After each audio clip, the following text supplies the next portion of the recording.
Good evening. It's me again, Mr. Harris. 23 years, I ran that group home. Some nights, I still wake up thinking about them. The kids. Tonight, I want to tell you about Jason. You know what haunts me most? It wasn't the bruises. It wasn't the tears. It was finding moldy bread in a 10-year-old's pillowcase. Jason came to us on a Tuesday. I remember because Tuesdays were laundry day. Mrs. Chin was hanging sheets when the social worker's car pulled up. He was small, too small for 10 years old, maybe 70 pounds, soaking wet. His clothes hung on him like they belonged to someone else. Probably did. The social worker, Ms. Rodriguez, she looked tired. They always did when they brought us the hard cases. "This is Jason Miller," she said. Her voice was gentle but strained. "He's been with his grandmother for 6 months. Before that..." She didn't finish. She didn't need to. Jason stood there holding a plastic bag. Everything he owned fit in that bag. I've seen it 100 times. Still breaks something inside me. "Hi, Jason," I said. I knelt down to his level. "I'm Mr. Harris. Welcome to our home." He didn't speak, just stared at me with these enormous brown eyes, like a deer caught in headlights. His grandmother had died. Heart attack. Found him 3 days later, sitting next to her bed, waiting for her to wake up. Ms. Rodriguez handed me his file. "He hasn't spoken much since we found him. Eating has been difficult." I glanced at the boy. He was clutching that plastic bag like his life depended on it. "What's in the bag, Jason?" I asked. For the first time, he looked directly at me. His grip tightened. "Mine," he whispered. First word I heard him say. That first week, Jason was a shadow. He followed me everywhere, but never got close. Always kept about 6 feet between us. During meals, he'd eat maybe 3 bites. Then he'd say he was full, push the plate away. But I noticed things. 20 years of watching kids teaches you to notice things. His pockets bulged after breakfast. Napkin stuffed with toast disappeared into his jacket. Sarah, one of our older kids, she came to me on Friday. "Mr. Harris," she said, "the new boy, he's doing something weird." "What kind of weird?" "He's taking food from the kitchen when he thinks nobody's looking." I found him that night. It was past midnight. He was in the kitchen, standing on a chair, reaching into the bread box. The moonlight coming through the window made him look even smaller, like a ghost. "Jason?" I said softly. He froze, turned around with a dinner roll in his hand. His eyes were wide with terror. "I'm sorry," he whispered. "I'm sorry, I'm sorry, I'm sorry." He said it over and over, like a prayer. "Hey, it's okay," I said. "You're not in trouble." But he was already backing away. The dinner roll fell to the floor. "Please don't take it away," he said. "Please." That's when I knew. This wasn't about being hungry. This was about survival. The next morning, I decided to check his room. Not to spy, just understand. Jason was at breakfast with the other kids. Mrs. Chung was serving pancakes. He took 2 bites and said he was done. I went upstairs to his room. Small space, just a bed, dresser, and desk. He kept it neat. Too neat for a 10-year-old. I started looking carefully.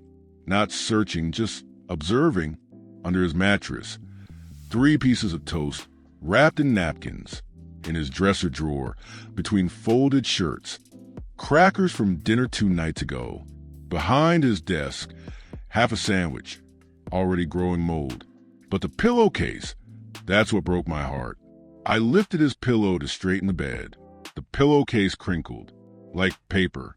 Inside, 6 dinner rolls, a handful of cereal, 2 apples that had seen better days.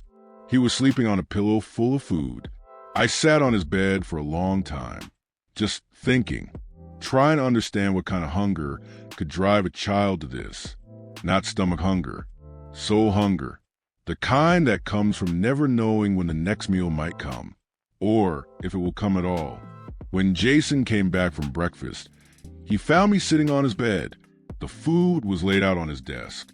All of it. He stopped in the doorway. His face went white. "Am I in trouble?" he asked. "No, son, you're not in trouble." He came into the room slowly, like he was approaching a dangerous animal. "I wasn't stealing," he said. "I was just keeping it safe." "Safe from what?" He looked at me like the answer was obvious. "In case it runs out." That's when he told me about the times when Grandma forgot to buy groceries, about opening the refrigerator and finding nothing but condiments and old takeout containers, about going to bed hungry and waking up hungrier. "Grandma tried," he said, "but sometimes she forgot. Sometimes there wasn't money." He sat on the floor, cross-legged, staring at the pile of hidden food. She said not to tell anyone, said they'd take me away. And they had, just not for the reasons he thought. "Jason," I said, "look at me." Those brown eyes found mine. "In this house, there's always food. Always. Even if you eat everything in the kitchen, there will be more tomorrow." He shook his head. "But what if nothing? There will always be food here. I promise you that." But promises, I was learning, meant nothing to a boy who'd heard too many broken ones. That first week taught me something about hunger I'd never understood before. It's not just about food. It's about control. About having something, anything, that belongs to you. Jason wasn't just hiding bread and crackers. He was hiding hope. Tomorrow, I'll tell you about the weeks that followed. About trust and time and the slow, careful work of healing a hungry heart. The next night, I waited for him, sat in the kitchen with a cup of coffee and yesterday's newspaper, pretending to read by the small light over the stove. Sure enough, around midnight, I heard those little footsteps on the stairs. Jason appeared in the doorway, still in his pajamas, still looking like he weighed nothing at all. He saw me and froze. "Hi, Jason," I said quietly. "Couldn't sleep either?" He stood there for the longest time. I could see him deciding whether to run or stay. "I wasn't going to take anything," he whispered. "I know," I said, "but if you were hungry, that would be okay too." I gestured to the chair across from me. "Want to sit with me for a minute?" He came forward slowly, sat on the very edge of the chair, ready to bolt. "You know what I used to do when I was your age?" I asked. He shook his head. "I used to sneak down to the kitchen too. Not for food though, for quiet." That got his attention. His eyes met mine for just a second. "My house was loud," I continued. 7 kids, parents always arguing. Kitchen was the only peaceful place. We sat in silence for a while. Just the hum of the refrigerator and the tick of the wall clock. "Are you going to make me stop?" he asked suddenly. "Stop what?" "Taking food. Keeping it." I thought about this carefully. Every instinct said to tell him he didn't need to hide food anymore, that he was safe. But safe is something you feel, not something you're told. "How about this?" I said. "What if we made a deal?" His eyes widened slightly. "You can keep food in your room, but let's keep it fresh. Every morning, we'll check what you have. Replace anything old with something new." He stared at me like I'd spoken a foreign language. "You let me keep it?" "Jason, this is your home now. Your room is your space. If having food there makes you feel better, then that's what we'll do." For the first time since he'd arrived, I saw something that might have been relief cross his face. "Really? Really? But I have one condition." The wariness returned immediately. "I want you to try to eat more at meals.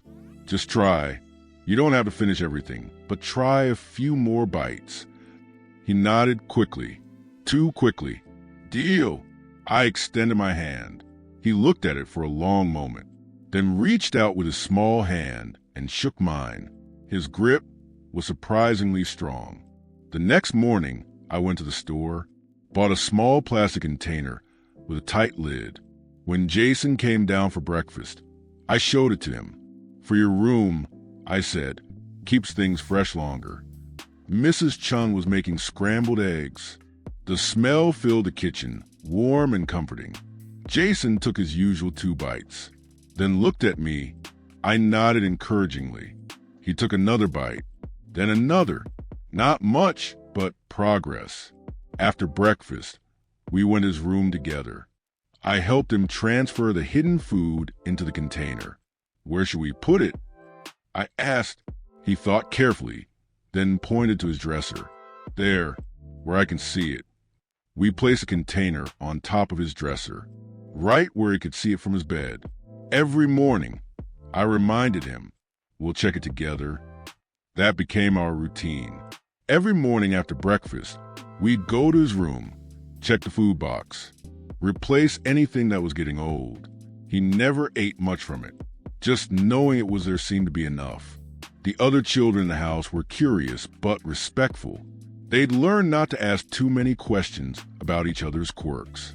Still, I caught them watching Jason sometimes, wondering why he got special treatment. Sarah, 15 and wise beyond her years, came to me one evening. The little boy, she said, he's scared of being hungry, isn't he? Sarah had been with us for 2 years. Her own story involved different kinds of hunger, but she understood. Yes, I said, he is. My foster mom before this one, Sarah said quietly. She used to lock the refrigerator, said I was getting too fat. I'd read Sarah's file. I knew about the lock on the refrigerator, among other things. I used to steal food too, she continued. Hid it in my backpack, under my bed. What stopped you? She smiled sadly. Time, and you, and Mrs. Chen's pancakes on Sunday mornings. The next day, I found Sarah in the kitchen with Jason. She was showing him how to wrap sandwiches so they'd stay fresh longer. Paper towel first, she was saying, then plastic wrap. Keeps the bread from getting soggy. Jason was listening intently, like she was sharing state secrets. And apples, Sarah continued. Don't wash them until you're ready to eat them. They last longer. I watched from the doorway as this 15-year-old girl, who'd survived her own hunger, taught a 10-year-old boy how to survive his. Sometimes healing happens in the most unexpected ways. 3 weeks after Jason arrived, we had our first crisis. Mrs. Chan had called in sick. I was handling dinner alone, and I burned the chicken. Badly. Smoke filled the kitchen. The smoke alarm went off. Pure chaos. By the time I got everything under control, dinner was ruined. It was too late to cook something else. Pizza night. I announced, trying to sound cheerful. The other kids cheered. Pizza was a treat. But when I looked for Jason, he was gone. I found him in his room, sitting on his bed, staring at his food box. His face was white. His hands were shaking. Jason, you okay, buddy? He didn't answer right away. The food burned, he said finally. Yeah, I messed up, but it's okay. We're ordering pizza. But what if... He stopped, swallowed hard. What if there isn't enough pizza? What if it doesn't come? And there it was, the fear underneath everything else. It wasn't just about having food. It was about trusting that food would come when promised. I sat on his bed next to him. Jason, look at me. He turned those enormous brown eyes my way. The pizza will come. And if for some crazy reason it doesn't, we have plenty of other food. Sandwich stuff, cereal, fruit. But the chicken burned, he whispered. Sometimes food burns. Sometimes plans change. But there's always more food. I pointed to his food box. And you have yours too, your safety net. He nodded, but I could see he didn't quite believe me yet. The pizza arrived 20 minutes later. 2 large pizzas, way more than we needed.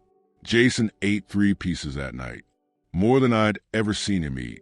Afterward, he helped me put the leftover slices in the refrigerator. For tomorrow, he said quietly. For tomorrow, I agreed. Asterisk trust, I learned, isn't built in grand gestures. It's built in pizza arriving when you say it will. In keeping your word about small things. In sitting in dark kitchens and making deals that maybe don't make sense to anyone else Asterisk. Asterisk, but we were getting somewhere. Slowly, carefully, one meal at a time. Asterisk. 2 months in, something changed. It was a Saturday morning.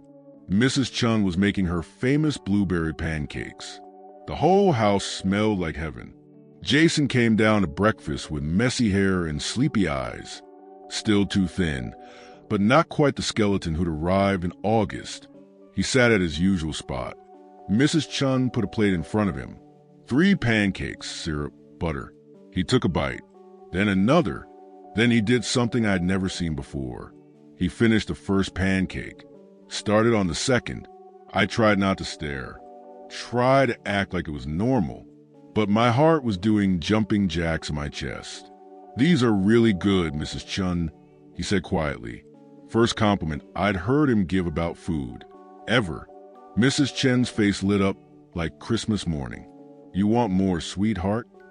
Jason looked at his plate. 2 bites left of the second pancake. He nodded. She brought him another pancake. He ate half of it.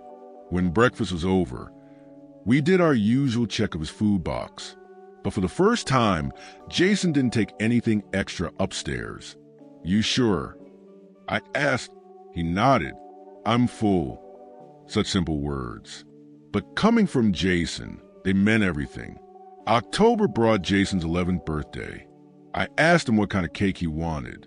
He looked at me like I'd asked him to solve calculus. "You don't have to," he said.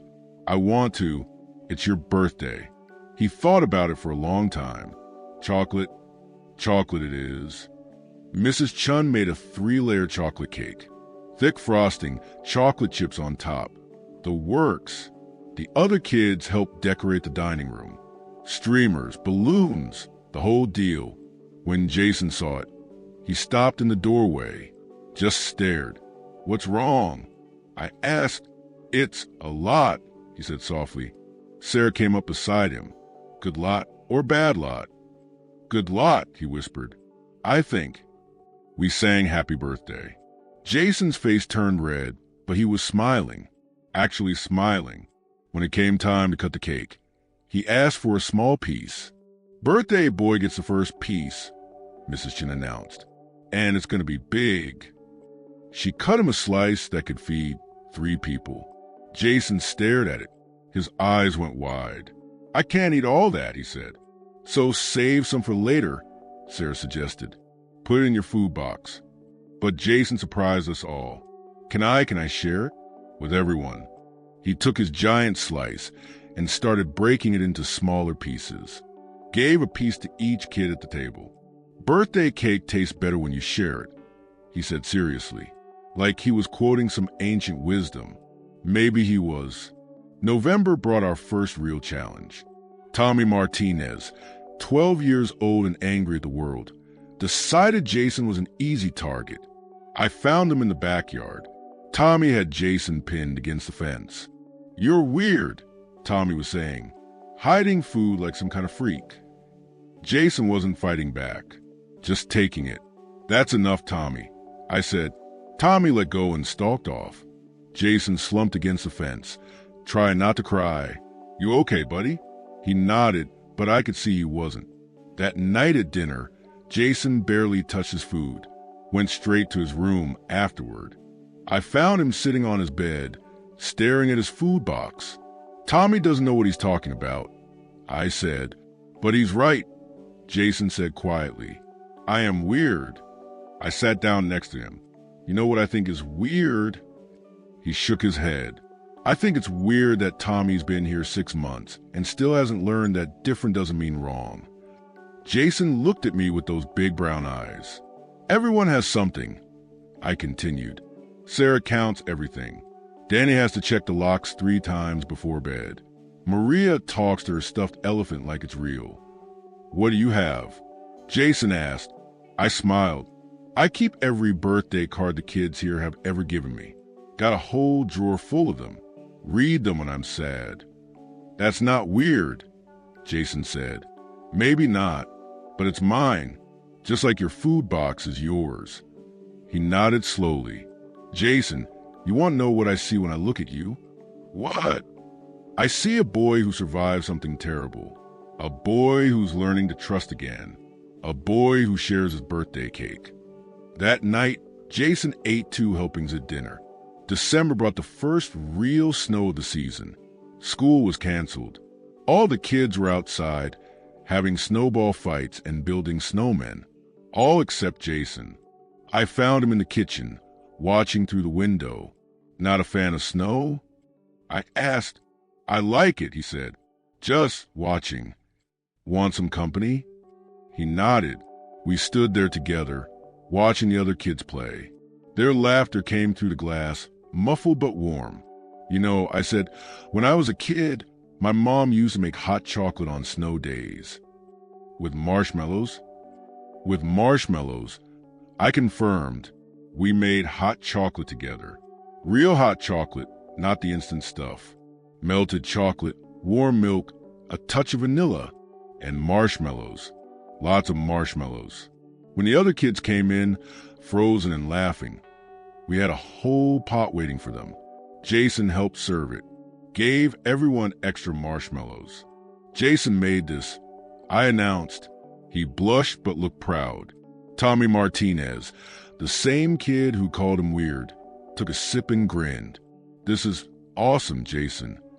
Later that evening, Jason came to find me in my office. Mr. Harris? Yeah, buddy. Today was a good day. Yeah, it was. Can we make hot chocolate again sometime? Anytime you want. He started to leave, then turned back. Mr. Harris? I think I'm getting less scared. My throat got tight. Yeah? About what? About the food running out. About being hungry. I nodded, not trusting my voice. It's because you keep your promises, he said simply. Then he went upstairs to bed. I sat in my office for a long time after that, thinking about promises, about trust, about a 10-year-old boy who was learning that not all adults lie. Christmas Eve, Jason asked if he could help cook dinner. I want to make something, he said, for everyone. Mrs. Chin taught him how to make dinner rolls. From scratch. He measured flour carefully, kneaded the dough with serious concentration, watched the oven like he was guarding treasure. When the rolls came out golden and perfect, Jason's face was pure joy. I made food, he said, amazed. Real food. Dinner was perfect. Turkey, stuffing, mashed potatoes, and Jason's rolls. He ate more that night than I'd ever seen him eat. Took seconds on everything. When we were clearing the table, he pulled me aside. Mr. Harris? What's up? I don't think I need the food box anymore. My heart stopped. You sure? He nodded. I mean, can I keep it? Just in case? Of course. But I don't need to put food in it every day. I know there'll be food tomorrow. That night, for the first time since he'd arrived, Jason's food box sat empty. And for the first time in months, I cried myself to sleep. Happy tears, though, the very best kind. Spring brought changes to all of us. Jason had been with us 8 months. He'd grown 3 inches and gained 15 pounds. Still small for his age, but no longer the skeleton who'd arrived with everything in a plastic bag. More importantly, he'd started smiling. Real smiles, not the careful ones he used to practice in the mirror. I caught him teaching 6-year-old Emma how to make peanut butter sandwiches one afternoon. Peanut butter first, he was saying seriously, then jelly. That way the bread doesn't get soggy. Emma was listening with the intensity of a student learning brain surgery. Why do you know so much about sandwiches? She asked. Jason paused, the knife halfway to the jar. For a moment, I thought he might shut down. The old Jason would have. Instead, he said, I used to have to make them last a long time, so I learned how to make them right. No shame in his voice. Just fact.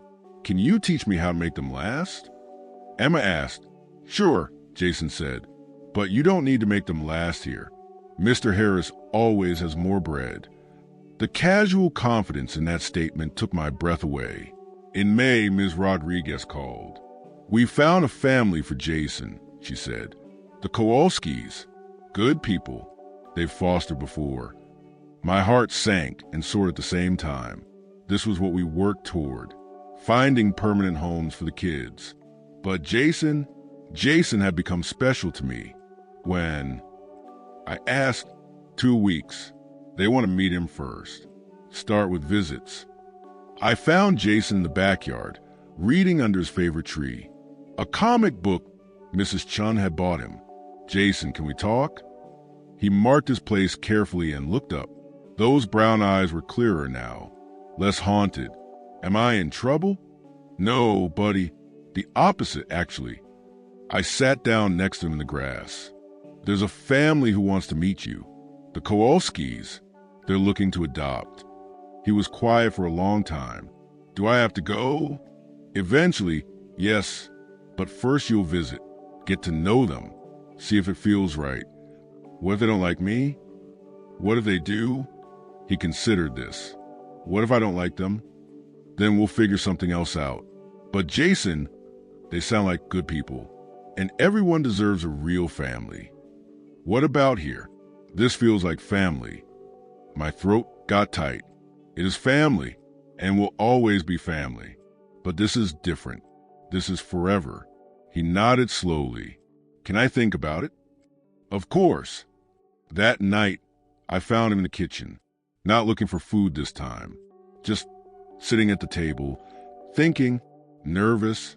I asked, yeah, want to talk about it? He was quiet for a while. Then, what if I mess it up? How could you mess it up? What if I get scared again? What if I start hiding food? I sat down across from him. Jason, do you trust me? Yes. Then trust me when I tell you this. You're not the same boy who came here 8 months ago. You're stronger. You're braver. And you know how to ask for help now. But what if they love you exactly as you are? He looked at me with surprise. Like that possibility had never occurred to him. People do that? The right people do. The Kowalskis came on a Thursday. Mark was tall and gentle, with kind eyes behind wire-rimmed glasses. Linda was small and energetic, with laugh lines that said she smiled a lot. They brought cookies, homemade chocolate chip. Jason hung back at first, watching them carefully. Old habits. But when Linda asked if he'd like to help her put the cookies on a plate, he nodded. I watched from the doorway as they worked together in the kitchen. Linda asking questions, Jason answering quietly but honestly. Do you like to cook? She asked. I'm learning. Mr. Harris taught me how to make hot chocolate. Mrs. Chin taught me dinner rolls. I love to bake, Linda said. Maybe you could help me sometime.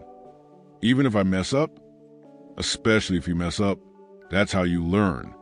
Mark was examining Jason's comic book collection when I joined him in the living room. You've got good taste, Mark told Jason. I loved these when I was your age. Really?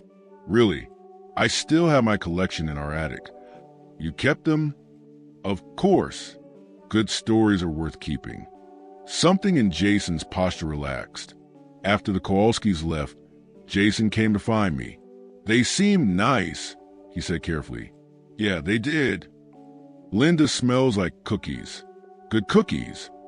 I smiled. That's usually a good sign. Mr. Harris, if I go with them, will you forget about me? I knelt down to his level. Jason Miller, I could never forget you. Not if I lived to be 100. Promise? Promise. 3 weeks later, it was time. The visits had gone well. Jason liked the Kowalskis' house. They had a big kitchen and a backyard with apple trees. More importantly, they understood about the food anxiety. Linda had stocked a special cabinet just for Jason. Your snacks, she'd said, whenever you want them. For his last night with us, Mrs. Chun made all his favorites. Blueberry pancakes for dinner, chocolate cake for dessert, and Jason's famous dinner rolls. All the kids were there, even Tommy Martinez, who become one of Jason's closest friends. Speech. Sarah called out. Jason's face turned red. I don't know what to say. Say what's in your heart, Mrs. Chin suggested. He stood up slowly. looked around the table at all these faces that had become his family. When I came here, he began quietly, I was really scared about everything, but especially about being hungry. His voice got stronger as he continued. You guys taught me that food isn't just about eating. It's about caring, about people wanting to take care of you. He looked at me. Mr. Harris, you kept every promise you made to me, every single one. I blinked hard, trying not to cry. And Mrs. Chun, your pancakes saved my life. Really? Mrs. Chun was dabbing her eyes with her apron. Sarah, you taught me how to be brave. Tommy, you taught me how to forgive. Emma, you taught me how to be silly. He paused, swallowed hard. I'm still scared about tomorrow, but it's different now. It's excited scared, not terrified scared. He sat back down to thunderous applause from 8 kids and 2 adults who loved him. Later that night, after everyone else was asleep, Jason knocked on my office door. Can't sleep? I asked. I wanted to give you something. He handed me a piece of paper, a drawing he'd made. It showed a man and a boy sitting at a kitchen table, sharing a piece of cake. At the bottom, in careful handwriting, thank you for teaching me that home is where someone always saves you a seat at the table. I held that drawing like it was made of gold. Jason, I said, you're going to be just fine. I know, he said simply, because you taught me how. The phone rang on a Tuesday evening. Mr. Harris? It's Jason. His voice was different, stronger, happier. Jason, how are you, buddy? I'm good, really good. I want to tell you something. What's that? Remember my food box? The one I used to keep on my dresser? Of course. I gave it to Linda last week for the craft closet to hold buttons and stuff. I sat down hard in my chair. That's wonderful, Jason. And Mr. Harris? I made dinner for Mark and Linda last night. Dinner rolls and everything. From memory. How'd they turn out? Perfect, he said, and I could hear the smile in his voice. And we ate every single one. That was 7 years ago now. Jason calls me every few months. He's 18 now, graduated high school last spring, planning to study culinary arts in college. He wants to open a restaurant someday. A place where no one ever has to leave hungry, he told me. The boy who once hoarded moldy bread in his pillowcase now wants to feed the world. If that's not a miracle, I don't know what is. You know what I learned from Jason? Healing isn't loud. It's quiet. It happens one meal at a time, one kept promise at a time, one day at a time. Sometimes the best thing you can do for a broken child is simply show up every day with food on the table and room at the table.